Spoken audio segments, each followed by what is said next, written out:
Բարի երեկո։ Փակ TV եթերում լուրերի հերթական հաղորդումն է։ Մենք աշխատում ենք ամենօրյա ռեժիմով, որպեսզի դուք մնաք մշտապես տեղեկացված։ Շարունակեք բաժանորդագրվել մեր YouTube-յան ալիքին, ձեզ սպասվում են նոր եւ ցնցող բացահայտումներ։ Կալանավորվել է վեհափառի եղբորորդին։ Դատարանը դատավոր Արման Բաբախանյանի նախագահությամբ որոշում կայացրեց 1 ամսով կալանավորել Գարեգին II եղբորորդուն, Համբարձում Ներսիսյանին։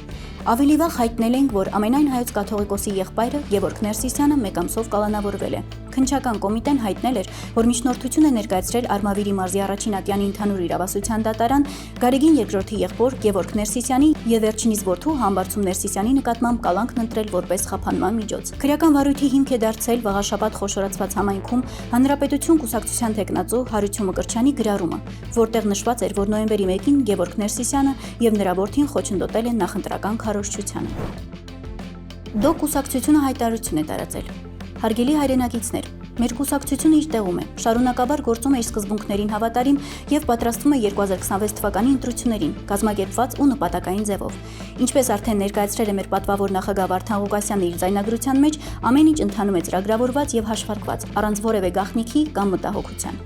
Կուսակցության ներսում ամբողջական միասնականություն է եւ եթե երբևէ առաջանան կարծիքների տարբերություններ, դրանք պետք է դիտարկենք որպես զարգացման հնարավորություն, այլ ոչ թե բաժանարար գիծ։ Մեր ուժը միասնության մեջ է։ Մենք պարտավոր ենք ծառայել մեր հայրենիքին, մեր ժողովրդին եւ մեր բանակին, առանց վարանելու, առանց վախենալու, հավատով եւ պատասխանատվությամբ։ Մեր ճանապարհը հստակ է՝ հանուն Հայաստանի, հանուն արդարության, հանուն ուժեղ պետության։ Հայաստանի քաղաքասարակության ներկայացուցիչները մոտ ապագայում Բաքու կգնան։ Այդ մասին հայտարարել է Անվտանգության խորհրդի քարտուղար Արմեն Գրիգորյանը։ Օգոստոսի 8-ից հետո Հայաստանը եւ Ադրբեջանը նպատակային ջանքեր են գործադրել ամրապնդելու մինչ այժմ ձեռք բերված առաջընթացը եւ խորացնելու երկխոսությունը, ասել է նա։ Հոկտեմբերի 21-ից 22-ն առաջին անգամ ադրբեջանական քաղաքացիական հասարակության ներկայացուցիչների պատվիրակությունն այցելեց Հայաստան, մասնակցելու երկկողմ կլոր սեղան քննարկման։ Սպասվում է, որ Հայաստանի քաղաքացիական հասարակության ներկայացուցիչներն էլ մոտ ապագայում փոխադարձ այց կկատարեն Ադրբեջան։ Քաղաքացիական հասարակության ներկայացուցիչների ներգրավումից առաջ Հայաստանի ազգային անվտանգության ծառայության պետը այցելեց Բաքու, մասնակցելու միջազգային անվտանգության ֆորումին։ Այսպիսի այցելությունները եւ փոխանակումները կնպաստեն փոխվստահության եւ փոխըմբռնման ամրապնդմանը երկու հասարակությունների միջև, միաժամանակ ամրապնդելով խաղաղությունը Հայաստանի եւ Ադրբեջանի միջև։ Նման հայտարարություն է արել Անվտանգության խորհրդի քարտուղար Արմեն Գրիգորյանը։ Հայ-թուրքական սահմանի բացումը առայժմ չի քննարկվում, հայտնել է թուրքական դիվանագիտական աղբյուրը։ Գործակալության զրուցակիցը միաժամանակ նշել է, որ երկու երկրների միջև հարաբերությունների կարգավորման բանակցային գործընթացը շարունակվում է։ Այս պահին խոսքը հարաբերությունների կարգավորման մասին է, այլ ոչ թե սահմանի կոնկրետ բացման։ Այդ հարցը կախված կլինի գործընթացից, կոնկրետ ժամկետներ դեռ չկան, ասել է պարբերականի աղբյուրը։ Հիշեցնենք, 2024 թվականի սեպտեմբերին Նիկոլ Փաշինյանն ու Ռեջեփ Թայիպ Էրդողանը հանդիպում են ունեցել Նյու Յորքի թուրքական տանը վերահաստատելով կարգավորման գործընթացը շարունակելու եւ դրան նոր թափ հաղորդելու մտադրությունը։ Մեկ տարի անց Թուրքիայի հատուկ ներկայացուցիչ Սերդար Քլիչը ժամանել է Հայաստան, որտեղ Մարգարա սահմանային անցակետում հանդիպել է Հայաստանի Հանրապետության հատուկ ներկայացուցիչ խորհրդարանի փոխնախագահ Ռուբեն Ռուբինյանի հետ։ 6-րդ հանդիպման ընթացքում ներկայացուցիչները քննարկել են կարգավորման առանցքային հարցեր, ներառյալ ավելի վաղ ձեռք բերված պայմանավորվածությունների իրականացման արագացումը, մասնավորապես սահմանի հատման կազմակերպման վերաբերյալ։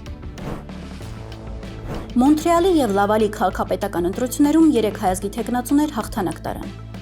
Մոնտրեալի ընտրություններում հաղթանակ արձանագրած հայազգի թեկնածուներն են Վանա Նազարյանը, Ensemble Montreal կուսակցությունից, Սեն Լորան շրջանից Վահե Տարակչյանը, Ensemble Montreal կուսակցությունից, Լավալի ընտրություններում հաղթանակ արձանագրեց Սեդա Թոփուզյանը, Movement Lavalos կուսակցությունից։ Նշենք, որ Մոնտրեալի քաղաքապետ ընտրվեց Մարտինես Ֆերատան։ Նա Մոնտրեալի երկրորդ կին քաղաքապետն է եւ առաջինը, որ բնիկ տեղացի չէ, այլ որպես գաղթական է հաստատված։ Իսկ Լավալի քաղաքապետ ընտրվեց Ստեֆան Պուայեն, Movement Lavalos կուսակցության ղեկավարը։ Լեռնային Ղարաբաղից տեղահանված մեր քույրերի եւ եղբայրների վերադարձի օրակարգը համարում են վնասակար խաղաղության համար։ Նման հայտարարություն է արել վարչապետ Փաշինյանը։ Ես ասել եմ մի բան, որ գուցե մի տարի, երկու տարի առաջ կլիներ աներևակայելի։ Ես ասացի, որ Լեռնային Ղարաբաղից տեղահանված մեր քույրերի եւ եղբայրների վերադարձի օրակարգը ես համարում եմ վնասակար խաղաղության համար։ Եվ ասել եմ նաեւ, որ այդ թեման ներքին տեղահանվածների վերադարձի օրակարգը ընդհանրապես վտանգավոր է, որովհետեւ դա նշանակում է վերադառնալ կոնֆլիկտի նախնական պարամետրերին, մասնավորապես հայտարարել է Փաշինյանը։ Հիշեցնենք, Ադրբեջանի հետ խաղաղություն այլևս հաստատված համարող Հայաստանի Հանրապետության իշխանությունը համարում է փակված Արցախյան շարժումը։ Նրանց վերադարձի մասին բանաձևերին պարլամենտական մակարդակով դեմ է քվեարկում միջազգային ատյաններում։ Բաքվի ռազմական դատանում շարունակվում է ապօրինաբար պահվող Արցախի նախկին ռազմաքաղաքական ղեկավարների գործով դատական ֆարսը։ Նշվում է, որ այս շինծու գործով գրեթե 1 տարվա ընթացքում անցկացվել է մոտ 100 դատական նիստ, կատարվել է ավելի քան 500 ժամ փաստաթղթերի եւ ապացույցների ուսումնասիրություն, իսկ իբր մեղադրական եզրակացությունը բաղկացած է 6 մասից։ Բաքվից հայտնում են, թե իբր ապացուցված են համարում Արցախի ռազմաքաղաքական ղեկավարության մեղքը։ Նշենք, որ Բաքվի դատանում նաև պետական մեղադրողներն են ելույթ ունեցել։ Այն ընդգրկել է Արցախյան շարժման ժամանակահատվածից ներառյալ 44-օրյա պատերազմը։ Ելույթ ունեցող դատախազները հայտարարել են, թե մեղադրյալների մեղքը հաստատվել է, իսկ ելույթի ընթացքում նրանց առաջադրված մեղադրանքները կվերանայվեն։ Նշենք, հաջորդ դատական ֆարսը տեղի կունենա նոյեմբերի 6-ին։ Այսօրվա համար այսքանը։ Շարունակեք հետևել լուրերի հետքերով հաղորդմանը եւ մի մոռացեք բաժանորդագրվել մեր YouTube-յան ալիքին, քանզի առաջիկայում ձեզ սպասվում են նոր եւ ցնցող բացահայտումներ։